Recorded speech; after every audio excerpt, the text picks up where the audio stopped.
আসসালামু আলাইকুম ভিউয়ার্স, আশা করি আপনারা সবাই সুস্থ আছেন। আজ আপনাদের সামনে নিয়ে এসেছি এমন একটি সবজির রেসিপি যেটা সচরাচর আমাদের খাওয়া হয় না, লোটাস রুট বা পদ্ম ফুলের শেকড়ের নিরামিষ। আমি লোটাস রুটগুলোকে খুব ভালো করে ধুয়ে নিয়েছি এবং ধোয়ার পর এগুলো ছিলে নিয়েছি এবং ছিলে টুকরো টুকরো করে কেটে নিয়েছি। আমি যেটা করেছি, আমি লোটাস রুটের সমপরিমাণ আলু নিয়েছি এবং আলুগুলোকেও একইভাবে ছিলে টুকরো করে কেটে নিয়েছি।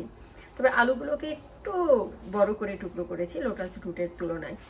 এর আধা ঘন্টা আগে আমি যেটা করেছিলাম সেটা হচ্ছে, আমি এখানে দেখতে পাচ্ছেন যে আমি 1 কাপ আমি ছোলার ডাল ভালো করে ধুয়ে ভিজিয়ে রেখেছিলাম এবং এখন আমি সেগুলোকে পানি ঝরিয়ে নিয়েছি।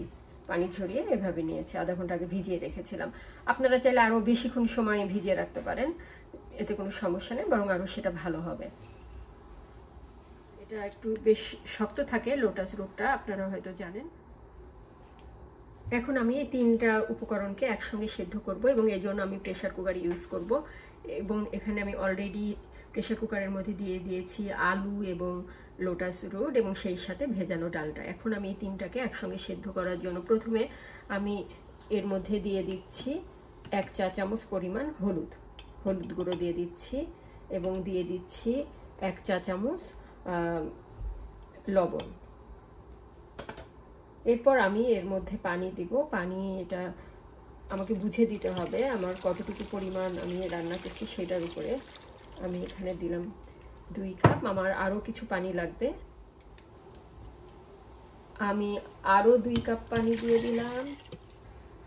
আমি টোটাল 4 কাপ পানি দিয়েছি। এখন আমার কাছে মনে হচ্ছে এটা পর্যাপ্ত হয়েছে, কারণ লোটাস রুট, আলু, ডাল এগুলো পানির মধ্যে ভিজে গেছে, পানির নিচে আছে। সো এখন আমি এটাকে সেদ্ধ করতে দিচ্ছি প্রেসার কুকারে। চুলাতে আমি একটা কড়াই নিয়েছি এবং এই কড়াইয়ের মধ্যে দিয়ে দিচ্ছি আমি 1/4 কাপ রান্নার তেল।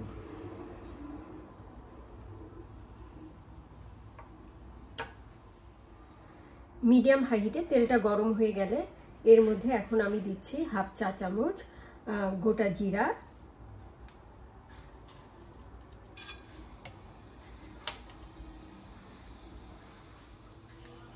এরপর আমি দিচ্ছি 1 টেবিল চামচ রসুন।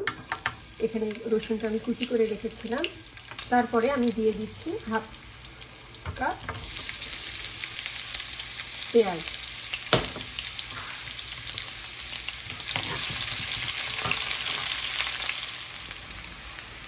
তেলের মধ্যে আমি রসুন, জিরা এবং পেঁয়াজ কুচি দেবার পরে এবার আমি এটাকে একটু ভেজে নেব, পেঁয়াজটা যতক্ষণ নরম না হয়ে আসে।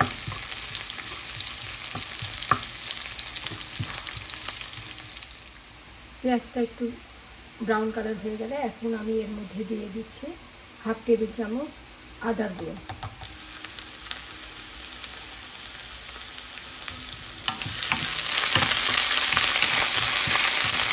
আমি একটু পানি দিয়ে দিলাম।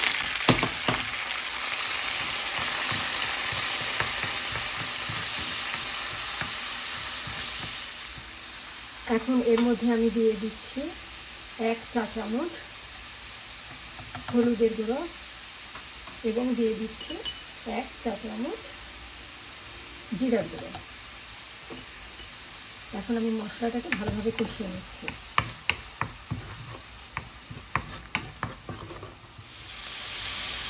এভাবে কিছুক্ষণ কষানোর পরে তেলটা যখন মশলার উপরে উঠে এসেছে তখন আমি এতে দিয়ে দিচ্ছি এর মধ্যে 1/2 কাপ টমেটো টুকরো করে রেখেছিলাম আমি, সেটা আমি এর মধ্যে দিয়ে দিলাম এবং দিয়ে দিচ্ছি 1 চা চামচ লবণ। আমি কিন্তু যখন ওটা সিদ্ধ করেছিলাম সবজিটা তখন কিন্তু আমি ওখানে 1 চা চামচ লবণ দিয়েছিলাম, সেজন্য এখন আরও দিলাম 1 চা চামচ। টোটাল আমি লবণ ব্যবহার করলাম 2 চা চামচ। মশলার সাথে টমেটো টুকরোগুলো খুব সুন্দরভাবে কষানো হয়ে গেছে। এখন আমি এর মধ্যে দিব আমাদের সেদ্ধ করে রাখা সবজিটা। মশলার মধ্যে সবজিটা দেওয়ার পরে এখন আমি মশলার সঙ্গে এটাকে খুব ভালো করে মিশিয়ে নেব।